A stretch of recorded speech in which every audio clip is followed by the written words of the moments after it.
Lonjakan COVID-19 di tanah air ya Pak, kita lihat juga di negara tetangga COVID terus meningkat angkanya begitu ya.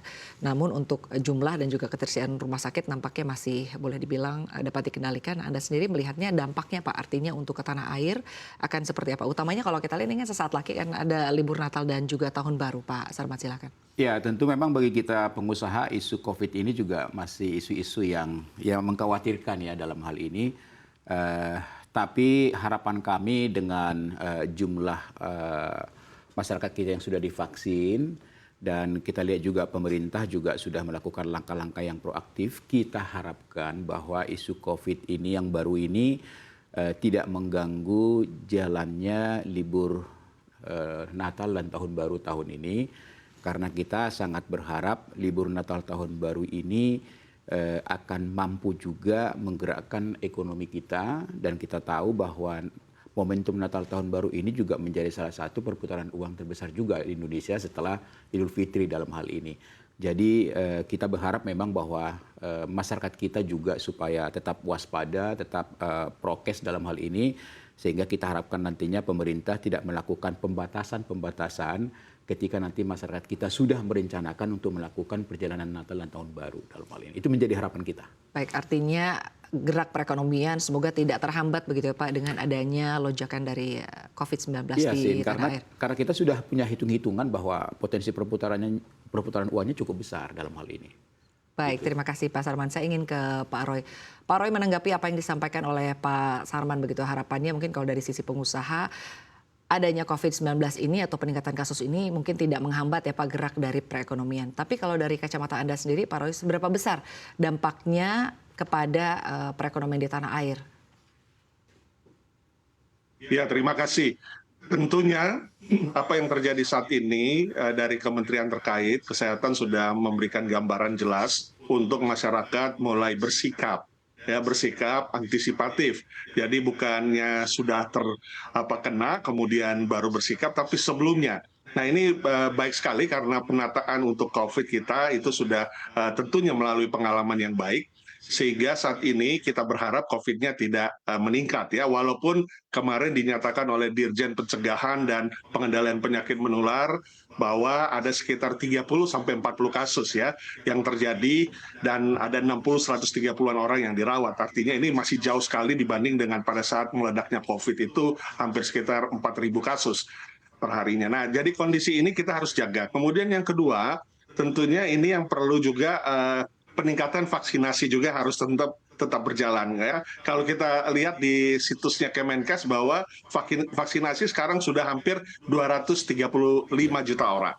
Artinya sampai akhir tahun ini vaksinasi masih gratis. Ya, kecuali tahun depan kelompok rentan atau lansia baru yang akan diberikan gratis. Nah, ini masyarakat diharapkan menggunakan hak ini untuk vaksinasi, karena memang ini harus menjaga ya, kembali lagi antisipatif lebih penting daripada kalau sudah terjadi baru kita antisipasi. Nah, ini harapan kami pelaku usaha karena sangat penting mobilitas ya. Kalau kami di retail ini ketika mobilitas terhambat karena pandemi, karena gejolak sosial atau apapun yang berkaitan dengan dinamika politik atau dinamika di bangsa kita, maka mobilitas akan berkurang atau mungkin berhenti ketika saat pandemik yang lalu. Nah, ini sangat mempengaruhi kepada sektor ya, sektor perdagangan khususnya di sektor hilir. Ketika ada mobilitas yang berkurang dampaknya, nah ini akan mempengaruhi kepada pembelanjaan ataupun transaksi yang biasa mereka lakukan, spending atau konsumsi, di mana konsumsi ini adalah hampir 51,8% kita dikontribusi dari konsumsi rumah tangga PDB kita.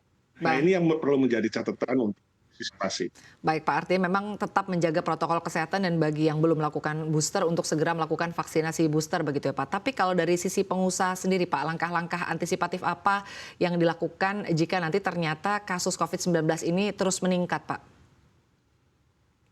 Ya, tentunya kami dari sisi pelaku usaha, protokol kesehatan menjadi kata kunci ya, baik itu di retail, mall maupun juga berbagai sektor perdagangan atau sektor lainnya. Nah, protokol kesehatan tentunya dengan masker minimal ini juga menjadi catatan tersendiri untuk di tempat-tempat publik ya, area ya, center dan public center ini memang perlu mengantisipasinya. Ya karena memang ini mari kita jaga bersama sehingga ini tidak terjadi peningkatan yang signifikan. Baik, terima kasih Pak Roy. Pak Sarman, Ya. kalau Anda sendiri melihatnya artinya langkah-langkah apa ya yang perlu dilakukan oleh pelaku usaha? Artinya kan sebetulnya ini akan ada ancaman, Pak. Utamanya kalau kita lihat dari tahun lalu begitu ya, dari tahun-tahun sebelumnya kasus COVID-19 ini jika terus meningkat begitu akan sangat-sangat berdampak kepada artinya kebijakan mungkin dari mall atau mungkin kebijakan dari pemerintah sendiri dan juga pariwisata ya artinya. Nah, seberapa besar ini akan memberikan dampak dan langkah-langkah apa yang perlu dilakukan?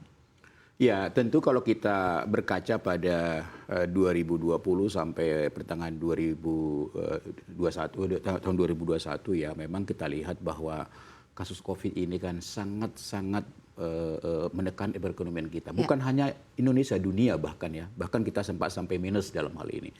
Jadi ini memang pelajaran yang harus kita kita evaluasi.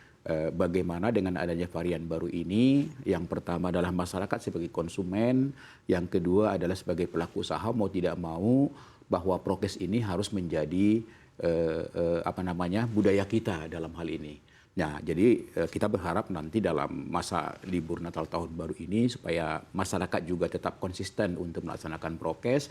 Kemudian harapan kita juga pelaku-pelaku usaha, mulai daripada retail, hotel, restoran, kemudian juga pusat-pusat wisata misalnya, mau tidak mau sudah harus dihimbau untuk tetap melaksanakan prokes dalam hal ini. Kebiasaan untuk mencuci tangan misalnya, untuk memakai masker di tempat umum, saya rasa ini sesuatu yang harus kita lakukan ya, karena kita tidak tahu ternyata kita harapkan tadinya tidak ada lagi varian baru, ternyata timbul lagi varian baru dan di beberapa negara tetangga kita juga sudah menyebar dalam hal ini. Nah, ini di Indonesia saat ini kan kita lihat kasusnya masih terkendali dalam hal ini. Nah, ini harus kita jaga supaya ekonomi kita di akhir tahun ini bisa tumbuh, bisa bergerak lebih baik dan itu juga nanti akan mampu meningkatkan konsumsi dan pertumbuhan ekonomi kita.